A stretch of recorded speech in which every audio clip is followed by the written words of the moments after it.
അതിനെക്കുറിച്ച് എനിക്ക് അറിയില്ല. 3 ദിവസത്തെ പരിചയത്തിൽ ഇവരെന്തിനാണ് എന്നോട് ഇങ്ങനെ ചെയ്യുന്നത് ഇപ്പോഴും എനിക്കറിയില്ല. അന്ന് ഒരു 3:30 മണി മുതൽ രാത്രി ഫുള്ള് അമ്മയെ കാണാതിരുന്ന ഒരു ദിവസം അല്ലേ? നിങ്ങൾ ആ ദിവസം എങ്ങനെ എന്തുമാത്രം ടെൻഷൻ അടിച്ചു, എന്തുമാത്രം വേദനിച്ചു, എന്ത് കരുതി? വിചാരിച്ച അമ്മ 6-6:30 ആകുമ്പോൾ വീടെത്തും. ഇവിടെ ബസ്സുണ്ട്, അപ്പോൾ ഇവിടെ എത്തണേണ്. പക്ഷെ അന്ന് നമ്മൾ വിചാരിച്ച് ബാക്കി പറയുമ്പോൾ അവളുടെ തൊണ്ടയിടറി. അമ്മയ്ക്ക് എന്തോ പറ്റി. അമ്മ അല്ലെങ്കിൽ ഇത്രയും വൈകില്ല. ഒറ്റപ്പെട്ട ഒരു പ്രദേശം, വനം പോലെ തോന്നിക്കുന്ന ഒരിടമാണ്. ഒരു യുവതി ഒറ്റയ്ക്ക് ഒരു രാത്രിയിൽ വൈകി വന്നാൽ അതുപോലും സുരക്ഷിതമല്ലെന്ന് ആർക്കും മനസ്സിലാവുന്ന ഒരു സ്ഥലത്താണ് അവർ താമസിക്കുന്നത്. പിന്നെ ഒരു കാര്യം ചോദിച്ചോട്ടെ, നമ്മൾ ഈ വാർത്തകളിലൂടെ എല്ലാം അറിയുന്ന ഒരു സംഗതി എന്ന് പറഞ്ഞാൽ, ഒരു വീട്ടിൽ, നമ്മൾ ജോലിക്ക് നിൽക്കുന്ന വീട്ടിൽ ഒരു മാല മോഷണം പോകുന്നു.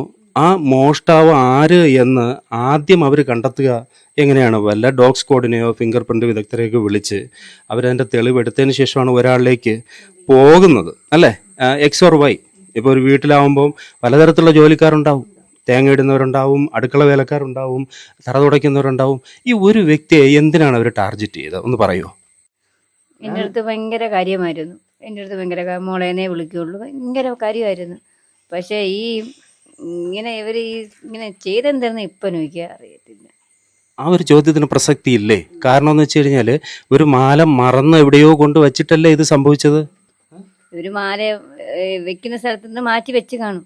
നോക്കിയ സ്ഥലത്ത് കണ്ടില്ല. ഉടനെ വിചാരിച്ച് ബിന്ദു എടുത്തുകൊണ്ട് പോയി കാണും. ആ ബിന്ദുവിലേക്ക് എന്തുകൊണ്ടാണ് ഹൗസ് ഓണർ ടാർഗറ്റ് ചെയ്തു എന്നാണ് തോന്നുന്നത്? എന്തെങ്കിലും രീതിയിൽ അവർ തമ്മിൽ നിങ്ങളുമായിട്ട് എന്തെങ്കിലും മാനസിക വിഷമമോ, അവർ നമ്മളോട് പറഞ്ഞ ജോലി അവർക്ക് ഇഷ്ടപ്പെടാതെ വരികയോ സമയത്തിന് എത്താതെ വരികയോ അങ്ങനെ എന്തെങ്കിലും ഉണ്ടോ? അങ്ങനെ ചോദിച്ചാൽ എന്നെ 2 മാസത്തേക്ക് വിളിച്ച ജോലിക്ക്.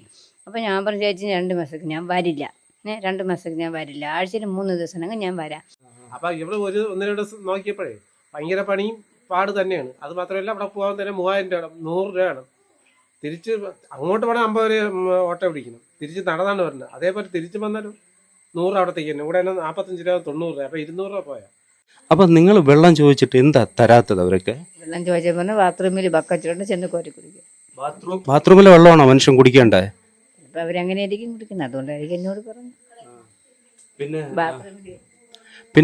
പിന്നെ സ്വാഭാവികമായിട്ടും അവിടെ 2-3 കോൺസ്റ്റബിളൊക്കെ മാനസികമായി ഉപദ്രവിച്ചു എന്ന് പറഞ്ഞല്ലോ.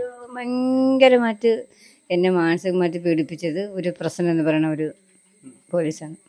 അന്ന് പോലീസ് സ്റ്റേഷനിൽ കഴിഞ്ഞ 9 മണിക്കൂറുകൾ, ആ രാത്രി ജീവിതത്തെ പൂർണ്ണമായും വെറുക്കുകയായിരുന്നു ബിന്ദു.